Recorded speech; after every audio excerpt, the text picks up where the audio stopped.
បាទជាបឋមខ្ញុំបាទសួងមិចសូមគោរពនិងជម្រាបសួរបាទថ្ងៃនេះខ្ញុំសូមលើកបង្ហាញអំពីការតម្បាញរបស់ប្រជាជនកម្ពុជាដែលមានតាំងពីសម័យអង្គរមកបាទសម័យអង្គរមកយើងត្បាញដោយប្រើដោយដៃរហូតមកដល់បច្ចុប្បន្ននេះក៏យើងនៅប្រើដោយដៃដែរអញ្ចឹងថាការត្បាញពីមុនដល់ឥឡូវនេះយើងគឺអត់មានការប្រែប្រួលទេគឺត្បាញដោយដៃសុទ្ធតែម្ដងបាទចំពោះហូលនឹងពីដានខុសគ្នាហូលយើងអាចឆ្លៀកនៅក្នុងកម្មវិធីដូចជាប្រពៃណីដូចជាការឬក៏កម្មវិធីជប់លៀងអីផ្សេងៗអញ្ចឹងយើងប្រើជាសំពត់ហូលឬក៏បន់ប្រពៃណីយើងដូចជាទៅវត្តវាក៏យើងឆ្លៀកហូលបានហើយចំពោះពីដានយើងសម្រាប់តាំងសម្រាប់លំអណាវាខុសគ្នាត្រង់ហ្នឹងយើងអត់អាចឆ្លៀកពីដានបានយើងសម្រាប់ជាការតាំងបាទ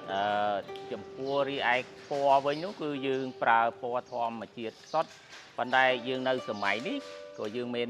គីមីដែរក៏ប៉ុន្តែផ្នែកផ្សេងតែចំពោះនៅផ្នែកខាងខ្ញុំនេះគឺយើងប្រើដោយធម្មជាតិសុទ្ធដែលជាលោកអំពីសបកឈើឬក៏ផ្លែឈើសបកឈើយើងចលក់ដូចជាសបកចង្រៀកសបកពហូតហ្នឹងសបកចង្រៀកយើងចលក់បានជាពណ៌សាច់សបកពហូតយើងបានជាពណ៌លឿងហើយនឹងផ្លែមៈឃ្លឿត្រុំជម្ពូណាយើងសម្រាប់ជាលោកទៀតឬក៏ជាកណាត់លាតហ្នឹងមិញនឹងលើកមកដូចជាទី1បើសិនជាយើងចលក់ពណ៌ក្រហមគឺយើងប្រើលក្ខខ្មែរដែលលក្ខជុំកន្លងទី2យើងប្រើពណ៌លឿងដល់យើងចលក់ជាសម្បកពហូតបាទទី3យើងរុំយើងស្រាវយកពណ៌ខ្មៅដែលយើងប្រើជាមៈឃ្លឿហើយពណ៌ខៀវដែលយើងប្រើដើមត្រុំឬក៏ចាស់ហៅថាធ្វើជាក្លះហ្នឹងអ៊ីនឌីហ្គោហ្នឹងអាហ្នឹងយើងធ្វើអំពីដើមត្រុំបានជាពណ៌ខៀវបាទហើយនឹងពណ៌សាច់យើងធ្វើពីសម្បកឈើផ្សេងវាស្តៀងគ្នាបន្តិចតែពីសម្បកឈើបាទផ្សេងទៀតដូចជាមានជាស្លឹកនិងហើយនឹងគ្រាប់ជម្ពូបាទបើនិយាយទៅថាដូចជាសបកដូងនិងសបកប្រេងខ្យល់យើងចង់និយាយថាយើងមានច្រើនប៉ុន្តែគ្រាន់តែពណ៌ហ្នឹងវាស្តៀងគ្នាដែរបាទប៉ុន្តែគ្រាន់តែការចលុកទៅយើងអាចបំលែងចង់ឲ្យសបកឈើចាស់ហ្នឹងយើងមានទឹកក្បុងអីចឹងយើងយកមកផ្ដួលមកតង់ទៀតមកវាអាចទៅជាចាស់ហ្នឹងបាទអញ្ចឹងទម្រាំនឹងបានជាសម្ពុតហូលឬក៏ជាអូប៊ីអញ្ចឹងយើងត្រូវដំណាក់កាលទី1ត្រូវយើងយកសូត្រយកមកប្រម៉ោកដើម្បីជំរះនៅកៅទឹកមាត់តកៅនាងដើម្បីឲ្យសូត្រនឹងទន់យើងយកមកខាល់ហើយបានយើងយកទៅកង់ចែកចេញជាខ្នាល់បានជាខ្នាល់ហើយបានយើងយកមកទម្លាក់តាមដូចជានេះយើងធ្វើជាដើមអញ្ចឹងយើងយកមកទម្លាក់តាមមកហើយទើបយើងយកទៅចលក់ពណ៌ទី1បើមិនជាយើងធ្វើ3ទឹកពណ៌ទី1អញ្ចឹងយើងធ្វើលក្ខខ្មែរយើងបានជាពណ៌ក្រហមហើយអាក្របស្ថានវាហ្នឹងបានន័យថាទៅជាពណ៌ក្រហមហើយអញ្ចឹងក្របដែលយើងចងទុកនេះយើងនឹងបដាច់ដាក់ពណ៌លឿងឬក៏ពណ៌ខៀវឬក៏ពណ៌បៃតងអាស្រ័យទៅតាមការស្រឡាញ់របស់យើងអញ្ចឹងពណ៌ទី1ក្រហមពណ៌ទី2យើងបដាច់ដាក់លឿងហើយយើងរុំពណ៌លឿងទុកហើយទើបយើងយកទៅស្រាវនៅទឹកទី3អាស្រ័យនៅពណ៌ដែលយើងចង់បានបើយើងចង់បានខៀវយើងស្រាវត្រុំហ្នឹងក្លះហ្នឹងណាហើយបើយើងចង់បានពណ៌ខ្មៅឬបៃតងយើងស្រាវជាផ្លែមៈឃ្លឿនិងផុក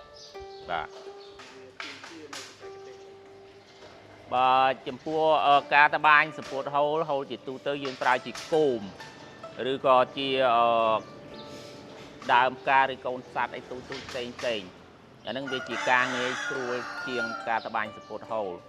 ពីដានការលំបាកដោយរូបភាពបាទកាលណារូបភាពយើងពិបាកក្នុងការតម្រឹមអញ្ចឹងទាល់តែអ្នកត្បាញពីដានហ្នឹងជំនាញខាងរូបភាពឲ្យយល់ច្បាស់ទើបយើងត្បាញទៅបានស្អាតបើមិនអញ្ចឹងទេយើងអត់ដឹងថាត្បាញទៅនឹងរូបអីត្រូវតម្រឹមឲ្យវាត្រឹមណាបានវាសមរូប ចឹងទាល់អ្នកត្បាញហ្នឹងទៀមទីឲ្យយល់ផ្នែកខាងរូបភាពទើបបាញបានស្អាតបើសិនជាគៀបដែលយើងចងហើយអាចត្បាញបានតែគ្រាន់តែយើងមានការពន្យល់ឬក៏បរៀនបន្ថែមមុននឹងការត្បាញយើងត្រូវតែបង្រៀនទើបអាចត្បាញពីដានកើត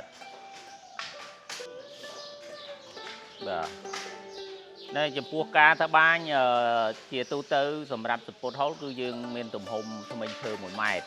ហើយគីម៉ូណូយើងមានទំហំ40អញ្ចឹងហើយយើងរួញនៅបាន37អញ្ចឹងទៅតែចំពោះការត្បាញឬទី1យើងការចងកាលណាយើងចងធ្មេញឈើធំនេះយើងលើកចងដើមនេះវាមានធូរអញ្ចឹងវាងាយស្រួលក្នុងការចងជាងចំពោះគីម៉ូណូវាតូចយើងចងទៅវាតឹងអញ្ចឹងពិបាកចងនេះជាចំណុចដែលពិបាកហើយរីឯការត្បាញធ្មេញឈើធំយើងធ្លាប់ត្បាញទៅមកបានន័យថាបោះហើយវាផុតដៃស្រួលចាប់ដល់យើងមកត្បាញអាតូចជួនបោះខ្វាច់ធ្លាក់ត្រល់បាត់ទៅដីនេះជាការលំបាកជាងបាទតែចំណុចដែលលំបាកប៉ុន្តែដល់យូរទៅយើងស្ទាត់ទៅវាអាចស្រួលហុចទៅហុចមកបានណាហ្នឹងហើយទោះបីថាអាតូចហ្នឹងវាតឹងពិបាកក្នុងការចងហើយតូចហ្នឹងពិបាកក្នុងការត្បាញតែនឹងអ្នកត្បាញទាំងអស់នឹងមានថាការព្យាយាមនឹងធ្វើឲ្យផលិតផលហ្នឹងឲ្យបានល្អស្អាតដូចបំណងដោយថាអ្នកត្បាញស្រឡាញ់អ្នកទិញអ្នកប្រើក៏គេស្រឡាញ់ដែរបាទហ្នឹងនឹងព្យាយាមធ្វើហ្នឹងបាទចំពោះការត្បាញប្រវែងយើងអត់មានការលំបាកដូចជាគិតជាម៉ែត្រលំបាកតែទៅតឹងមិញធ្វើដូចខ្ញុំថាមិញហ្នឹងណាខ្លីហ្នឹងវាការលំបាកត្រង់ហ្នឹងទេតែចំពោះប្រវែងយើងត្បាញ4ម៉ែត្រឬ5ម៉ែត្រវាអត់ចោលទៀតហ្នឹងពួកការត្បាញគឺយើងត្រូវយកចិត្តទុកដាក់វាស់ឲ្យបានត្រឹមត្រូវបើមិនជាយើងត្បាញដូចជាខ្លះវាស់សាច់សពុតឬគីម៉ូណូហ្នឹងយើងវាស់ជួនកាលយើងបធូរផ្ទៃឲ្យបានវាស់អ្នកខ្លះវាស់នៅលើផ្ទៃតឹងអញ្ចឹងបើយើងវាស់នៅលើផ្ទៃធូរបានន័យថាយើងវាស់សាច់1ម៉ែត្រគឺបាន1ម៉ែត្រពេញតែបើយើងវាស់នៅលើផ្ទៃគឺយើងវាស់ផ្ទៃតឹងគឺ1ម៉ែត្រ4ទឹកតែយើងបធូរមកគឺបាន1ម៉ែត្រអញ្ចឹងយើងកំណត់ឲ្យបានច្បាស់នៅចំណុចនៅត្រង់ហ្នឹងបាទ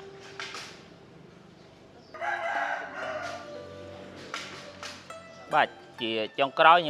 ញុំសូមគោរពនិងថ្លែងអំណរគុណដល់បងប្អូនដែលជាជនជាតិជប៉ុនដែលគាត់និយមការប្រើអូប៊ីដែលជាស្នាដៃរបស់កូនខ្មែរដែលធ្វើទៅហើយនឹងសង្ឃឹមថាទៅថ្ងៃមុខនឹងចូលរួមនឹងផ្ដល់ជួយការលើកទឹកចិត្តដល់កូនខ្មែរដែលដើម្បីឲ្យមានការព្យាយាមធ្វើបន្តទៅមុខទៀតកុំឲ្យមានការបាត់បង់បាទ